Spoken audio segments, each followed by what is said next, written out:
नमस्कार, स्वागत है आप सभी का। मैं हूं आपके साथ विपिन कुमार शर्मा और इस क्लास में हम पढ़ रहे हैं राजस्थान का करंट अफेयर्स। तो जैसा कि आप जानते हैं जनवरी 2023 का कंटेंट जो है वो मेनली हम डिस्कस कर रहे हैं। इसमें कुछ पार्ट वो भी है जो दिसंबर 2022 में रिमेनिंग रह चुका था, यानी कि दिसंबर 2022 और जनवरी 2023 इन दोनों को मिला के हम क्लासेज कंटिन्यू कर रहे थे। इसमें हमारी 2-3 क्लास समाप्त हुई जिसमें हमने पहले पढ़ा योजनाएं, कार्यक्रम, नीतियाँ एवं अभियान।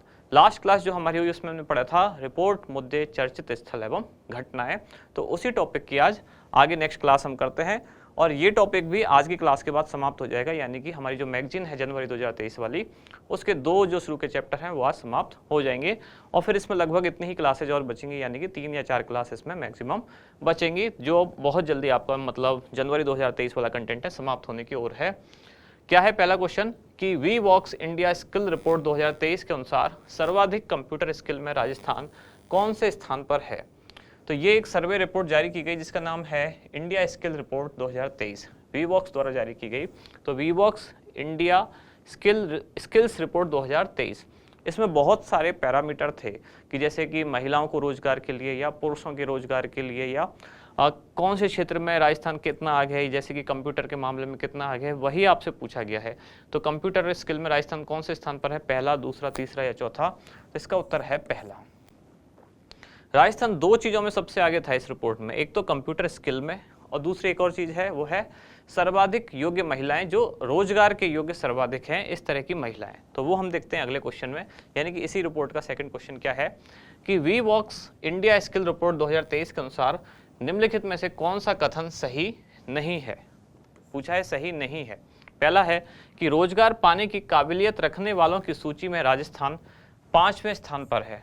तो ये कथन सही है, यानी कि राजस्थान 5वें स्थान पर है किसमें, रोजगार पाने वाले की जो काबिलियत रखते हैं ऐसे लोगों की सूची में पूरे देश में राजस्थान 5वें स्थान पर है। दूसरा है सेंटेंस की इंटर्नशिप चाहने वालों की पसंद में राजस्थान देश में 4थे स्थान पर है। तो क्या ये चौथा सही है, ये आपको बताना है। तीसरा, देश में रोजगार योग्य सर्वाधिक महिलाएं राजस्थान में हैं। तो ये बहुत ही इंपॉर्टेंट फैक्ट है। हो सकता है एक क्वेश्चन इसी से पूछ लिया जाए, जैसे कि यहाँ ये था कि कंप्यूटर स्किल में राजस्थान पहले स्थान पर है, ऐसे ही देश में रोजगार योग्य सर्वाधिक महिलाएं भी कहाँ से हैं, राजस्थान से। तो ये वाला ऑप्शन भी सही है। और चौथा, देश में रोजगार योग्य पुरुष सबसे कम राजस्थान में। तो दोनों काफ़ी इंटरेस्टिंग फैक्ट हैं। तो ये भी सही है, ये भी सही है और फर्स्ट भी सही है। तो गलत कौन सा है, ये है बी, यानी इसमें राजस्थान चौथे नहीं बल्कि कौन से स्थान पर है, दूसरे स्थान पर। इनमें जो सबसे इंटरेस्टिंग फैक्ट है या सबसे इंपॉर्टेंट भी जो है वो रोजगार पाने वाली जो महिलाएं हैं इसको लेकर है, यानी इस पर भी अलग से क्वेश्चन बन सकता है कि देश में रोजगार योग्य सर्वाधिक महिलाएं कहाँ हैं, राजस्थान में इस रिपोर्ट के अनुसार, इंडिया स्किल्स रिपोर्ट के अनुसार। और रोजगार योग्य सबसे कम पुरुष भी कहाँ हैं, वो राजस्थान में, यानी इसका जस्ट अपोजिट। ये दोनों ही तरह के फैक्ट राजस्थान से हैं। अगला क्वेश्चन है राजस्थान इंटरनेशनल एक्सपो 2023 का आयोजन कहाँ किया जाना प्रस्तावित है, जयपुर, जोधपुर, अजमेर या कोटा। तो जो बजट आया था 2022-23 वाला, वैसे भी आपको 2022-23 वाले बजट से ही मतलब है, बजट जो 2023-24 वाला है, यानी कि जो अभी आया 10 फरवरी को, उसमें से क्वेश्चन पूछे जाने की संभावना आपके इसी एग्जाम में, यानी कि जो 25 फरवरी को होने वाला है, उसमें लगभग ना के बराबर संभावना है। यानी कि आपसे जो क्वेश्चन पूछे जाएंगे इस बजट में से संभावना ना के बराबर है। कोई अपवाद स्वरूप पूछ ले जाए तो बात अलग है, वरना कोई संभावना नहीं बनती है। तो आपको ज़्यादातर पुराने जो आंकड़े हैं, पुराने जो बजट के हैं, उन पर ही ध्यान देना है। तो बजट 2022-23 में घोषणा की गई थी कि एक मतलब वर्ष में एक बार किसका आयोजन किया जाएगा, इंटरनेशनल एक्सपो, यानी कि एक ऐसा कार्यक्रम या एक ऐसा उत्सव जिससे यहाँ के जो उत्पाद हैं उनका प्रमोशन किया जा सके और जो अंतर्राष्ट्रीय ग्राहक हैं उनको आकर्षित किया जा सके। इसी क्रम में अब राजस्थान इंटरनेशनल एक्सपो नाम से एक आयोजन किया जाने वाला है, और ये कहाँ, जोधपुर में। और जोधपुर में कब से कब, तो 20 से 22 मार्च, और ईयर आपको पता ही है कौन सा चल रहा है, 2023। बढ़े आगे। खिलाड़ियों की चोट के इलाज और उचित मेडिकल सुविधा उपलब्ध कराने हेतु स्पोर्ट्स इंजरी सेंटर की स्थापना कहाँ की जाएगी, ये भी पुराने बजट की घोषणा है। जब मैं बजट घोषणा बोल रहा हूँ इसका मतलब पुराने बजट की जो आपका काम का है अभी जो आया है उसमें से पूछे जाने की संभावना लगभग ना के बराबर है। तो स्पोर्ट्स इंजरी सेंटर ये कहाँ बनाया जाएगा, जयपुर में। जयपुर के भी कौन से, तो जो सवाई मानसिंह स्टेडियम है, यानी जिसे आप शॉर्ट में कहते हैं क्या, SMS स्टेडियम, यहाँ बनाया जाएगा स्पोर्ट्स इंजरी सेंटर। इसमें क्या होगा, अगर मान लो खिलाड़ी चोटिल हो जाते हैं प्रशिक्षण के दौरान या किसी और किसी कार्यक्रम के दौरान, तब उनकी जो इंजरी है उसको कैसे हील किया जा सके, यानी कि उनको कैसे उससे पुनर्वास उनका किया जा सके और कैसे उससे उबारा जा सके, इसके लिए सेंटर बनाया जा रहा है स्पोर्ट्स इंजरी सेंटर, जो कहाँ होगा, SMS स्टेडियम जयपुर में।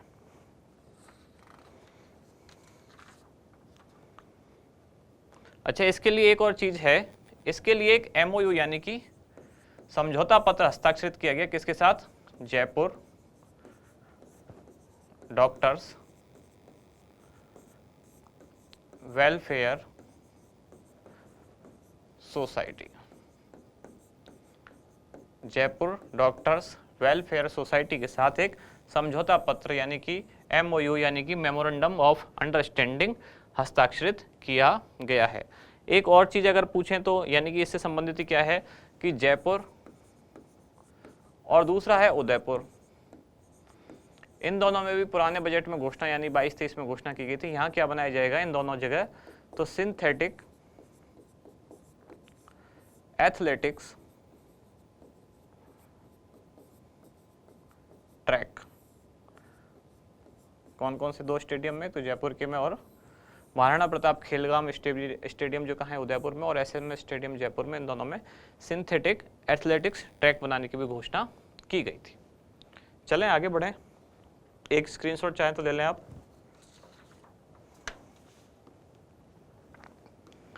अगला क्वेश्चन है, राज्य सरकार की घोषणा के अनुसार पन्ना धाय का पैनोरमा कहाँ बनाया जाएगा, राजसमंद, कुंभलगढ़, चित्तौड़गढ़ या उदयपुर। तो बहुत ही सिंपल सा क्वेश्चन है, जिनको पता है पन्ना धाय किस जिले से संबंधित है, इनका जो पैतृक गांव है कौन सा, पांडोली, पांडोली में ही बनाया जाएगा क्या, पैनोरमा। और पांडोली कहाँ है, कौन से जिले में है, तो वो है चित्तौड़गढ़, और इसके लिए 4 करोड़ रुपए का बजट रखा गया है।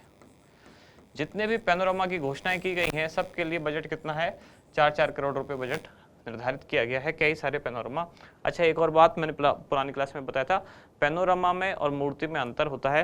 पैनोरमा में बहुत सारी चीज़ें संग्रहित होती हैं एक जगह, यानी कई सारी मूर्तियां भी होंगी, उनके पूरा जो जीवन वृत्त है वो दिखाया जाएगा, यानी कि कई अवस्थाओं की उनकी अलग अलग मूर्तियाँ या कुछ उनकी पेंटिंग्स भी होंगी, तो वो सारे एक तरह से एक म्यूजियम जैसा बना के रखा जाता है, उसको कहते हैं पैनोरमा, चित्रावली जिसको कह सकते हैं हिंदी में। जबकि जो मूर्ति है वो तो केवल सिंपल एक मूर्ति है।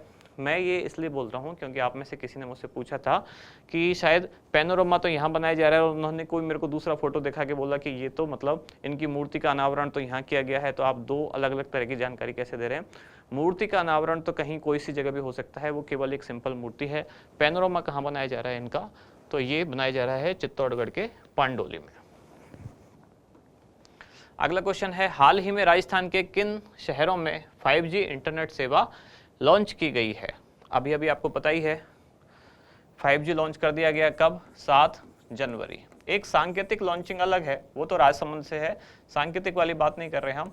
तो 7 जनवरी 2023 से मतलब व्यवस्थित रूप से 5G सेवा शुरू की कर दी गई है, और किसके द्वारा, रिलायंस जियो द्वारा।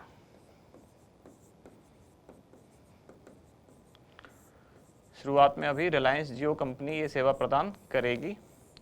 7 जनवरी से शुरू की गई है। आपसे शहरों के नाम पूछे गए, कौन कौन से 3 शहरों में शुरू की गई है, तो जयपुर, जोधपुर या कोटा, जयपुर, जोधपुर या उदयपुर, अजमेर, उदयपुर या कोटा, जयपुर और अजमेर। तो इसका उत्तर है जयपुर, जोधपुर और उदयपुर। इन 3 शहरों में 5G इंटरनेट सेवा शुरू कर दी गई, कब से, 7 जनवरी से। किसके द्वारा, रिलायंस जियो द्वारा। बढ़े आगे। अगला क्वेश्चन है, प्रदेश का पहला डिजिटल प्लैनेटोरियम यानी कि तारामंडल कहाँ बनाया जा रहा है, और ये डिजिटली होगा, कोटा, जयपुर, जोधपुर या उदयपुर। तो ये बनाया जा रहा है कोटा में। कोटा के भी कौन से, ऑक्सीजोन पार्क, कोटा के ऑक्सीजोन पार्क में बनाया जा रहा है प्रदेश का पहला डिजिटल प्लेनेटोरियम। अगला question, BSF desert theme park, BSF desert theme park निम्नलिखित में से कौन से स्थान पर बनाया जा रहा है? बाड़मेर, बीकानेर, जैसलमेर या जोधपुर। पहली बात तो ये कि डेजर्ट थीम पार्क क्या है बीएसएफ का, ये एक तरह का एक आर्टिफिशियल एक तरह से बॉर्डर बना दिया जाएगा, यानी कि यहाँ पार्क में जहाँ ये बनाया जा रहा है, पहले बता देता हूँ उत्तर, जैसलमेर में जहाँ सम तहसील है, सम में जहाँ रेत के धोरे या सैंड ड्यून्स जो हैं वहाँ इस तरह का एक थीम पार्क बनाया जाएगा। ये एक तरह की ऐसी झलक होगी जिससे आपको लगेगा कि जैसे ये भारत पाकिस्तान का बॉर्डर है, तो पर्यटकों को आकर्षित करने के लिए इस तरह के थीम पार्क अलग अलग थीम पर बनाए जाते हैं। तो ये जो बीएसएफ द्वारा बनाया जा रहा है, ये भारत पाकिस्तान की बॉर्डर जैसी थीम पर बनाया जाएगा। कहाँ? जैसलमेर की सम तहसील में, जो रेत के धोरे यानी कि सैंड ड्यून्स जिनको आजकल हम कहते हैं, वहाँ ये बनाया जाने वाला है थीम पार्क बीएसएफ द्वारा। प्रदेश का पहला सोलर लिफ्ट प्लांट कौन सी नदी पर बनाया जाएगा? चंबल, माही, मेज या बनास। अब जहां भी लिफ्ट शब्द आता है ना, कई बार आपको लिफ्ट परियोजना, नहर लिफ्ट परियोजना, बांध लिफ्ट परियोजना, सोलर लिफ्ट प्लांट, तो जहां भी लिफ्ट आता है इसका मतलब क्या होता है? जैसे मान लेते हैं यहाँ कोई पानी भरा हुआ है, अब ये चाहे नहर है, चाहे नदी है, चाहे बांध है, यहाँ केवल पानी है, और इधर कोई खेत है, ये खेत है और यहाँ क्या है? ये पानी है। तो लिफ्ट शब्द का मतलब क्या होता है कि यहाँ से पानी को उठाना और यहाँ पहुँचाना। तो पानी यहाँ से यहाँ उठा, इसको क्या बोलते हैं? लिफ्ट। बस यही लिफ्ट परियोजना होती है, चाहे नहर के साथ चंबल लिफ्ट परियोजना हो, इंदिरा गांधी नहर लिफ्ट परियोजना हो। मतलब अगर नहर में से पानी उठा के खेतों में पहुंचाना, क्योंकि पानी खींचना तो पड़ेगा एक बार, नहर का जो जल स्तर है वो नीचे है, खेत अगर उससे ऊंचाई पर है तो एक बार पानी उससे खींच के खेतों पर पहुंचाना है, या बांध में है तो बांध से पानी खींच के खेतों में पहुंचाना है, या नदी भी है, या कोई भी कुछ भी ऐसा स्रोत है पानी का, अगर लिफ्ट शब्द आता है परियोजना में तो इसका मतलब यह है पानी वहां से खींचा जाएगा और खेतों में सिंचाई के लिए या किसी भी प्रयोजन के लिए अगर पहुंचाया जा रहा है, लिफ्ट का मतलब पानी वहां से उठाया जा रहा है। लिफ्ट परियोजना का ये मतलब होता है। अब यहाँ लिखा गया है कि सोलर लिफ्ट प्लांट, इसका मतलब यह है कि जो प्लांट या जो इंजन इसमें यूज होगा वो सोलर ऊर्जा से चलेगा। मान लेते हैं या कोई भी जो पंप होगा जो इस पानी को उठाएगा यहाँ से खींच के खेतों में पहुंचाएगा, वो किससे चलेगा? सोलर एनर्जी से। तो अब क्वेश्चन ये हुआ कि ऐसी कौन सी नदी पर बनाया जा रहा है? प्रदेश का पहला होगा, सोलर ऊर्जा से चलने वाला होगा और लिफ्ट प्लांट होगा, यानी कि जो पानी को यहाँ से खींच के, नदी से खींच के या किसी भी जल स्रोत से खींच के और खेत में पहुंचाएगा। इसमें स्पेशल कंडीशन क्या है? ये प्रदेश का पहला ऐसा होगा जो सौर ऊर्जा से चालित है और लिफ्ट परियोजना में शामिल है। अब आपसे पूछा गया है कि कौन सी नदी पर यह बनाया जा रहा है, तो ये नदी है मेज। और मेज नदी के कौन सा क्षेत्र है? ये कौन से जिले के पास पड़ेगी? तो बूंदी। मेज नदी आपको एक और चीज में याद रखनी है, और वो कौन सी चीज है? वो है रामगढ़ विषधारी। रामगढ़ विषधारी का नाम तो सुना ही है आपने। प्रदेश का सबसे बड़ा अब ये टाइगर रिजर्व है क्षेत्रफल के हिसाब से, दूसरा है रणथंभौर, सबसे बड़ा कौन सा है? रामगढ़ विषधारी। कितना है इसका क्षेत्रफल? 1500, लगभग 1501.89 वर्ग किलोमीटर। दूसरे पर है रणथंभौर जिसका है 1411 कुछ है वर्ग किलोमीटर। तो ध्यान रखें। अब मेज नदी का रामगढ़ विषधारी से क्या संबंध है? तो रामगढ़ विषधारी जो टाइगर रिजर्व है, मेज नदी उसमें से होकर गुजरती है। तो आपको ये फैक्ट भी याद रखना है, आपसे ऐसे पूछा जा सकता है इनमें से कौन सी नदी रामगढ़ विषधारी जो टाइगर अभ्यारण्य है उसमें से गुजरती है? तो वो है मेज नदी। कौन से क्षेत्र में पड़ती है? तो रामगढ़ विषधारी भी कहाँ है? बूंदी के आसपास है पूरा। तो मेज नदी भी बूंदी के आसपास ये क्षेत्र है, और यहीं इस नदी पर बूंदी के पास ही बनाई जा रही है ये लिफ्ट परियोजना, जिसमें सोलर प्लांट यूज होगा, यानी कि जो पंप यहाँ लगेगा, जो इंजन लगेगा, वो सौर ऊर्जा से संचालित होगा और यहाँ से पानी उठा के सिंचाई के लिए खेतों में पहुंचाएगा। प्रदेश का पहला सैटेलाइट रेलवे स्टेशन कहां बनाया जाएगा? तो खातीपुरा, गांधीनगर, जगतपुरा या दुर्गापुरा। पहली बात तो यह है कि ये सारे जो क्षेत्र हैं, ये सारे जो रेलवे स्टेशन हैं, सब के सब जयपुर में है। जो लोग जयपुर से हैं वो तो जानते होंगे, लेकिन जयपुर के जो बाहर के हैं उनके लिए नाम थोड़े से अजीब हो सकते हैं। तो खातीपुरा, गांधीनगर, जगतपुरा या दुर्गापुरा सब के सब जयपुर में है। अब आपसे पूछा गया सैटेलाइट रेलवे स्टेशन, ये दरअसल क्यों? सैटेलाइट शब्द का क्या मतलब? सैटेलाइट शब्द का एक मतलब तो है उपग्रह, यहाँ इसका वो मतलब नहीं है। सैटेलाइट का मतलब एक और एक जो दूसरा मतलब होता है दूर दराज, थोड़ा सा सुदूर जो एरिया है। तो यहाँ इसका मतलब क्या है कि जयपुर रेलवे स्टेशन पर बहुत ज़्यादा दबाव है। जयपुर का जो जंक्शन है, मेन जंक्शन, वहाँ दबाव बहुत ज़्यादा है। दबाव बहुत ज़्यादा से मतलब वहाँ ट्रैफिक बहुत ज़्यादा है, वो भी ट्रेन का, बहुत ज़्यादा ट्रेन वहाँ आती जाती है। उस दबाव को कम करने के लिए तो जयपुर जंक्शन से थोड़ा सा दूर एक और रेलवे स्टेशन है, उसको भी उतना ही डेवलप किया जा रहा है ताकि कुछ जो ट्रैफिक है वहाँ से डाइवर्ट किया जा सके। जब मैं ट्रैफिक की बात कर रहा हूँ तो रेलवे ट्रैफिक की बात हो रही है, यहाँ कार या सड़क वाले ट्रैफिक की बात नहीं हो रही है। तो इसलिए इस जयपुर जंक्शन से दबाव को कम करने के लिए एक और रेलवे स्टेशन है जिसको डेवलप किया जा रहा है, वो है खातीपुरा, और इसी को कहा गया है प्रदेश का पहला सैटेलाइट रेलवे स्टेशन। अगला क्वेश्चन, प्रदेश का पहला पैंथर रेस्क्यू सेंटर कहां बनाया जा रहा है? पैंथर किसको कहते हैं? तेंदुआ, या एक पैंथर तेंदुआ कोई कहते हैं। और इसमें कई बार लोग कंफ्यूज होते हैं, एक तेंदुआ में, एक चीता में, और इसके अलावा ऐसा ही कुछ और है मिलता है, जगुआर। तेंदुआ, चीता और जगुआर, और एक और आ गया ये पैंथर। तो पैंथर तेंदुआ को नहीं कहते, पैंथर अलग होता है। पैंथर को कहते हैं बघेरा। तेंदुआ तो तेंदुआ है, चीता चीता ही है, जगुआर जगुआर है। बघेरा मतलब ये काले रंग का होता है, एक तरह से आता है इसी फैमिली में है। जो आपने अगर मोगली वाली फिल्म देखी होगी या वो कार्टून देखा होगा तो उसमें जो बघीरा होता है, तो बघीरा पैंथर उसको बोलते हैं, काले रंग का, काली बड़ी बिल्ली सी जो, वो पैंथर है। तेंदुआ, तेंदुआ लेपर्ड जिसको बोलते हैं, सब जानते होंगे इसको। तो इसमें और इसमें सबसे ज़्यादा कन्फ्यूजन होता है जगुआर में और तेंदुआ में। और तीसरा फिर बचा चीता। तो चीता तो हिंदुस्तान में है ही नहीं, अभी अभी लाए गए हैं अफ्रीका से। तो वो 4-5 जो चीते हैं, 5 हैं शायद, 5 या 8 ऐसे कुछ हैं जो लाए गए हैं। तो पैंथर के लिए रेस्क्यू सेंटर, यानी कि ये जो काली बड़ी बिल्ली है इनके लिए ये है पैंथर। तो पहला रेस्क्यू सेंटर ये कहाँ बनाया जा रहा है? ये बनाया जा रहा है उदयपुर में। उदयपुर के कौन से अभयारण्य में? तो सज्जनगढ़।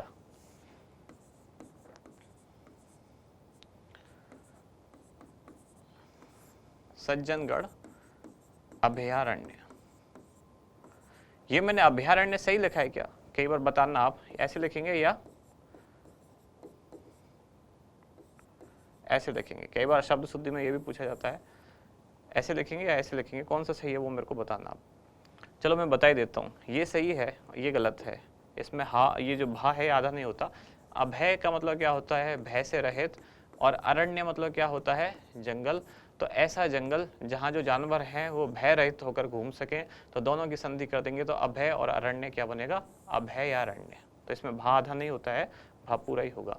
तो सज्जनगढ़ अभयारण्य में बनाया जा रहा है प्रदेश का पहला पैंथर रेस्क्यू सेंटर, जो कहाँ है? उदयपुर में। तो इसके साथ ही आज की क्लास का ये लास्ट क्वेश्चन था। इसके साथ ही अब हमारे 2 चैप्टर समाप्त हो गए हमारी मैगजीन के, जनवरी 2023 वाली के। कौन कौन से? रिपोर्ट, मुद्दे, घटनाएं और रिपोर्ट, मुद्दे, कार्यक्रम, अभियान, और साथ ही मैंने मिक्स कर दी। पहला था योजनाएं, कार्यक्रम, नीतियां एवं अभियान, और दूसरा था रिपोर्ट, मुद्दे, घटनाएं, चर्चित स्थल। तो इस तरह से 2 चैप्टर समाप्त हो चुके हैं। अब रिवाइज कर लेते हैं एक बार जो कल की क्लास थी, लेकिन उससे पहले एक जानकारी आप लोगों के लिए। ये जो अच्छा कलाम प्री ग्रेड अब तो आपने कराई लिया होगा शायद, आज 17 फरवरी हो चुकी है, इसके लिए लास्ट डेट 16 थी। तो जिनका एग्ज़ाम है वो 19 फरवरी को, वो पूरी तैयारी करें और एग्ज़ाम दें। अब पुरानी क्लास एक बार रिवाइज कर लेते हैं क्या, कि प्लास्टिक मिश्रित सड़कें बनाने में राजस्थान देश भर में कौन से स्थान पर है? तो राजस्थान इसमें देश भर में 4थे स्थान पर है। प्लास्टिक मिश्रित सड़कों में पहले पर है कर्नाटक। ये कंसेप्ट क्या है ये भी मैंने आपको बताया था। और इसमें राजस्थान ने कुल कितनी? तो 194.2 किलोमीटर लंबाई की सड़कें अभी तक बनाई हैं जिनमें प्लास्टिक मिश्रित है। प्लास्टिक मिश्रित सड़कों का फायदा क्या है कि एक तो ये थोड़ा सा वाटर रेजिस्टेंट होती है, क्योंकि प्लास्टिक होगा तो प्लास्टिक जो है वो पानी से खराब नहीं होगा, जबकि जो डामर होता है वो पानी से खराब हो जाता है। तो उसी डामर में जो बहुत सारे ऐसे प्लास्टिक के प्रोडक्ट हैं जो वेस्ट हो जाते हैं, उनको वापस उनको गला के और डामर के साथ मिला के ऐसी सड़कें बनाई जा रही हैं। वो थोड़ी ड्यूरेबल भी होती हैं, सस्ती भी होती हैं, और प्रदूषण की समस्या का भी एक तरह से थोड़ा सा समाधान हो पाता है कि जो प्लास्टिक इधर उधर बिखरा होता है उसको सड़क बनाने में काम में लिया जा सकता है। तो इसमें राजस्थान 4थे स्थान पर है। अगला क्वेश्चन क्या था? केंद्र सरकार और institute for competitiveness and social programme imperative द्वारा जारी सामाजिक प्रगति सूचकांक 2022 में हेल्थ एंड वेलनेस के मामले में राजस्थान देश भर में कौन से स्थान पर है? तो इसमें राजस्थान देश भर में पहले स्थान पर है। हेल्थ एंड वेलनेस में राजस्थान का स्कोर था 73.74। इसमें कुल 89 पैरामीटर थे जिन पर रिपोर्ट जारी की गई। और ये जो यहाँ मैंने लिखा है प्रतिशत, ये है स्वास्थ्य बीमा कवर में पूरे भारत का प्रतिशत 41, जबकि स्वास्थ्य बीमा राजस्थान में 90% लोगों को प्राप्त है। ये क्वेश्चन इंपॉर्टेंट है। राजस्थान में 90% लोगों को स्वास्थ्य बीमा कवर प्राप्त है, जबकि देश में 41% ही है ये आंकड़ा। अच्छा, इसमें एक ये जो स्कोर लिखा हुआ है, ये राजस्थान का ओवरऑल स्कोर था कितना, 50.69, जबकि ये जो स्कोर है ये इस कैटेगरी में यानी कि हेल्थ एंड वेलनेस में था कितना, 73.74। Centre for monitoring Indian economy यानी कि CMIE की नई रिपोर्ट जो दिसंबर में आई के अनुसार प्रतिशत बेरोजगारी दर के आधार पर राजस्थान देश भर में कौन से स्थान पर है, तो राजस्थान इसमें दूसरे स्थान पर है, जिसमें कि 28.5% लोग यहाँ बेरोजगार हैं, जिनकी कुल संख्या होती है लगभग 18 lakh.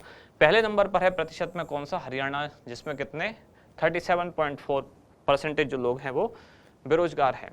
Rand stand inside talent trends report 2022 के अनुसार सर्वाधिक नौकरियां देने वाले टीयर 2 शहरों में कौन सा शहर पहले स्थान पर है, तो टीयर 2 में पहला है जयपुर, जबकि ओवरऑल पहला कौन सा है, यानी कि टीयर 1 में पहला कौन सा है, बेंगलोर। न्यायालय के प्रकरणों से जुड़े विचाराधीन बंदियों की सभी सूचना प्राप्त करने हेतु integrated software solution with the prison programme launch करने वाला राजस्थान उच्च न्यायालय देश भर में कौन सा उच्च न्यायालय है, तो ये पहला उच्च न्यायालय है राजस्थान हाईकोर्ट ऐसा जिसने ये सॉफ्टवेयर लॉन्च किया, जिससे जेल प्रशासन जो है जो कैदियों की सूचना है वो ऑनलाइन प्राप्त कर सकता है। भारतीय सेना द्वारा सुदर्शन प्रहार अभ्यास कहाँ संपन्न किया गया, तो ये जैसलमेर में किया गया। आप में से किसी ने कमेंट में मेरे को बोला है कि ये जैसलमेर नहीं है, बीकानेर है, तो भाई मुझे तो जैसलमेर ही मिला है। उसके बाद मैंने सर्च भी किया तो सारी जो जानकारियां हैं जैसलमेर की ही हैं। अगर आपके पास बीकानेर है कोई जानकारी तो मुझे बताएं वापस कमेंट्स में। वैसे ही जैसलमेर में ही है, या हो सकता है आपने एक साल कोई पुराना देख लिया हो। अभी जो संपन्न हुआ है 2022 में दिसंबर में, वो जैसलमेर में ही संपन्न हुआ। अगस्त 2022 में राज्य सिविल सेवा अपील अधिकरण की स्थायी पीठ कहाँ स्थापित की गई है, तो ये स्थायी पीठ फिलहाल स्थापित की गई है जोधपुर में। ऐसी ही एक पीठ और कहाँ है, जयपुर में। तो जो जयपुर में पीठ है उसमें कौन कौन से संभागों के जिले शामिल हैं, तो जयपुर, अजमेर, कोटा और भरतपुर, इन चारों संभागों के जितने जिले हैं वो जयपुर पीठ में। और जोधपुर पीठ में कौन कौन से 3 संभाग, तो जोधपुर, उदयपुर और बीकानेर संभाग के सभी जिले। और ये कौन सी पीठ है, किस चीज से संबंधित है, सिविल सेवा अपील अधिकरण। प्रदेश का कौन सा नगर निगम बॉन्ड जारी करने वाला पहला नगर निगम बना है, तो भरतपुर नगर निगम ऐसा पहला नगर निगम है।